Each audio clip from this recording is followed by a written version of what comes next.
So, ayun. Dami ko na ng mga idea na pumasok bigla sa utak. Oh, wala kasing tao ngayon eh. Nakapag-reflect ako. Nagsimba sila mama. Ako lang mag-isa ngayon.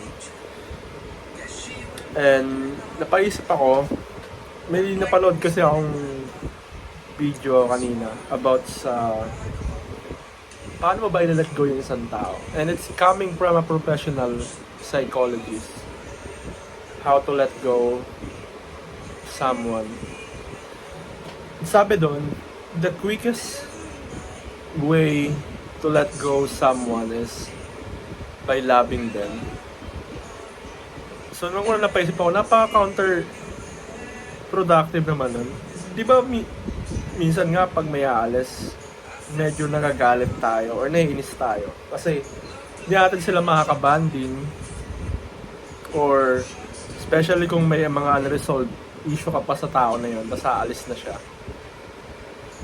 Di ba ang hirap i-entertain kasi nasasaktan ka sa sitwasyon, sa nangyari, sa mga bagay na in-expect mo na sanang ganito yung mangyari. Pero hindi ganun yung nangyari. So naisip ko nga parang mukha namang tama. Kasi naisip ko lang habang nagkikling tayo sa past, habang iniisip natin yung mga bagay na nangyaring mali, lalo tayo nasasaktan eh. Pero isipin mo, kung aalis naman na yung tao na yun,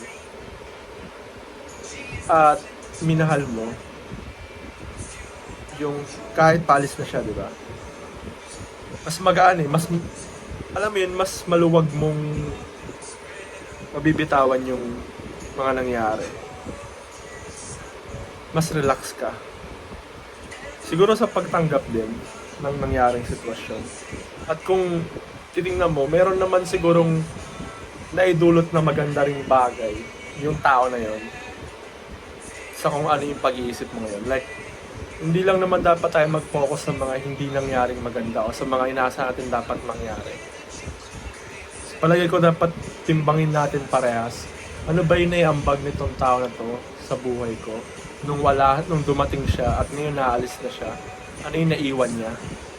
At kung meron naman maganda, di ba dapat maging masaya na lang din tayo doon sa mga natutunan nating lessons?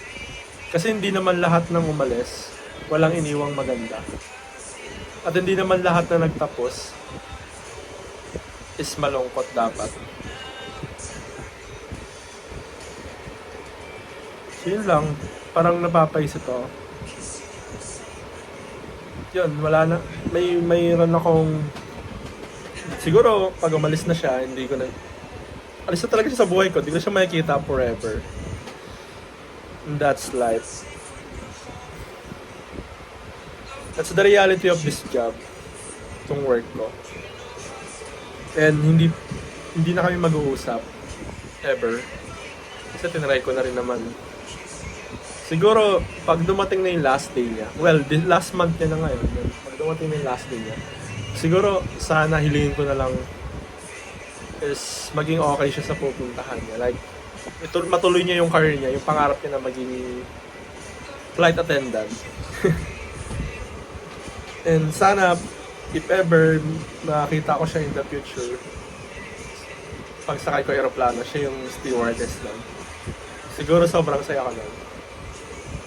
At yun, paalis ka man, minamahal kita hanggat pumalis ka. Thank you sa lahat. Lahat. Nang naibigay mo sa buhay ko. Mga good memories. Maraming good memories. May mga tampuhan. May mga malungkot din na nangyari. Pero, kung hindi naman dahil sa'yo, hindi ko ma-realize yung worth ko.